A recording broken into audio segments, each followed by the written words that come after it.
What's up, guys? Cameron Johnson here. I know it's 2 videos in the span of 24 hours, which is kind of a record for me, but don't get too used to it. I think I'll be doing videos every Monday, and these are really easy to make. So we're going to do a 2020 guitar amp roundup. What guitar amps I have in the year of 2020. I do not plan on buying any more, and I'm happy with what I have at the moment. So, which is excessive as it is. We'll start with the most un-Cameron amp, un-Cameron-like amp, I should say. This is my Fender Princeton Reverb 2. It was the guy that started Rivera Amps. I believe he designed this and the rest of the 2 series in the early 80s. This was actually, I think, made right around the time I was born. It was a present from my mom. She purchased it from a friend of hers that, here's my kitty cat, one of them.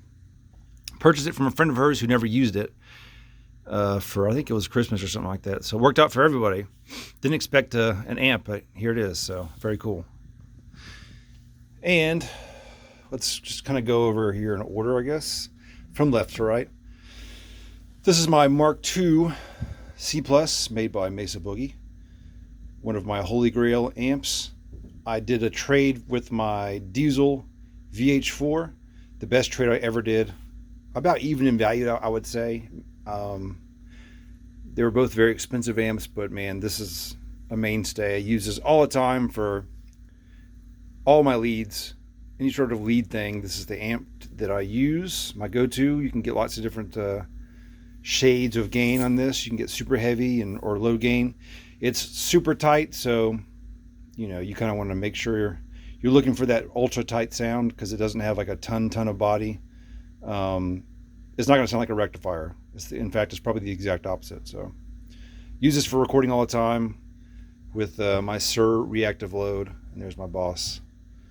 RPS 10 delay, which I use in the loop. More kitty cats. All right, here we go. The other un-Cameron-like amp, my Matchless HC30. I guess you got to have one if you're going to be doing anything here in Nashville. And I don't do anything Nashville-like, so. But it's great for clean tones. My go-to clean amp. Kind of like an AC30, I guess. I guess my cat's going to be following us around the whole time. So, hope you like cats. But, so yeah, if I use clean, any sort of like clean kind of sound, that's what I use. I traded this is going to be a long video as far as me telling you the history of each amp. So, and there won't be any playing on these amps yet, but we'll do that in the future. But yeah, I traded a what is that? A Bogner Ecstasy Classic, probably the second best trade I ever made.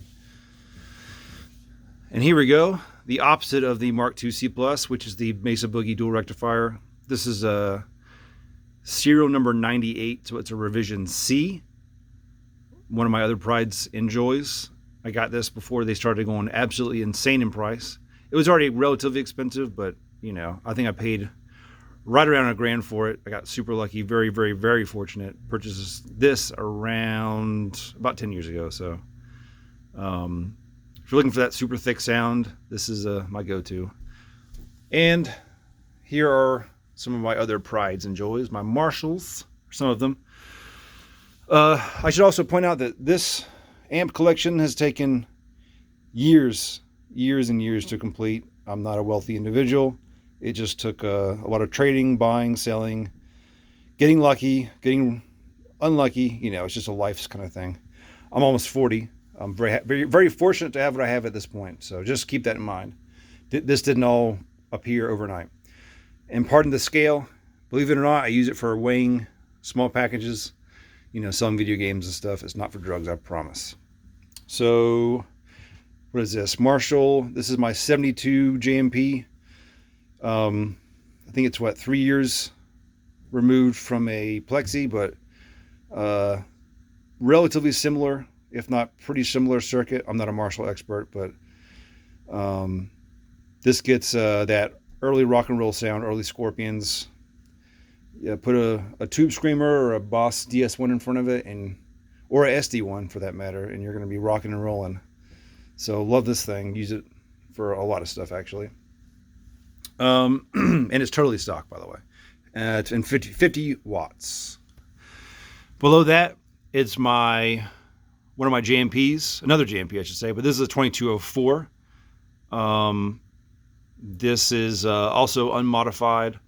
I purchased this when I saw that the 2204s, 2203s had started to go up in price, especially the JMP moniker with the kind of like old school 70s, early 80s look to them before they went to the 800. But I mean, you know, amazing amp. What can you say that hasn't already been said? So, and below that, it's my modded JMP. This is a 2203, I think late 70s, modded by Dave Friedman. You know, it has that Friedman tone, great sound. This one had some issues in shipping, so ended up going back to Dave a couple times before things got sorted out. But yeah, I mean, great amp. I don't use it a ton, but it almost sounds too good, if that makes sense. It's kind of like a little too refined. But so yeah, great amp. And let's move forward. Okay, so here we go. More amps. Is that all I have left? Last two? I guess there's a lot still, but okay. This is my most recent acquisition. I had one of these, you know, back in the day. I ended up selling it at some point like an idiot, but this is a Marshall JCM800 reissue. It has an effects loop, which this is my kind of live amp when we used to be able to play gigs. This is one that I would use, or will use, or one of the two, I should say. But it's just a great amp. I mean, the reissues are awesome. I'd use this over anything live, you know, vintage or new. So yeah, can't say enough good things. I think I got a good deal on this by today's standards, but man, they raised the price on these, so I think they go for around $3,000 new now. I paid about half of that, and I felt like I got a good deal. So yeah, amp prices have gone up quite a bit in the last 10 years or so. Just for example, and I'm not trying to brag or anything, obviously, this is just what prices were at certain times. My other modded 2204, only modded, I believe, with the effects loop. There's an effects loop added on this thing. I used to have this and that purple head shell, the famous purple Marshall. Not famous, but famous for me and my 10 followers. But it is, like I said, 2204, 50 watts. It's a JMP. What more to say other than it sounds amazing? So I basically use either one of these live. I think actually this one isn't quite as loud. Well, I guess, you know, it wouldn't be, but you know, 50 versus 100 watts. But this is quieter for a 2204 for whatever reason. I know they're all kind of different. All right, in my speaker cabinets, Port CD 212. I want to say I have a Vintage 30 and a greenback in that guy. My Port CD 112s, also amazing. Both are Vintage 30s. I used to use these live all the time when I used my purple, when this was in the small head shell. There's my Batman Animated Series Wayne Manor playset. I'm not sure why it's there. And my Marshall stack. We have my Marshall JCM 800 cabinet. It has 2G, G12T 65s, I think. Original speakers for the cabinet. And I want to say it has two Vintage 30s.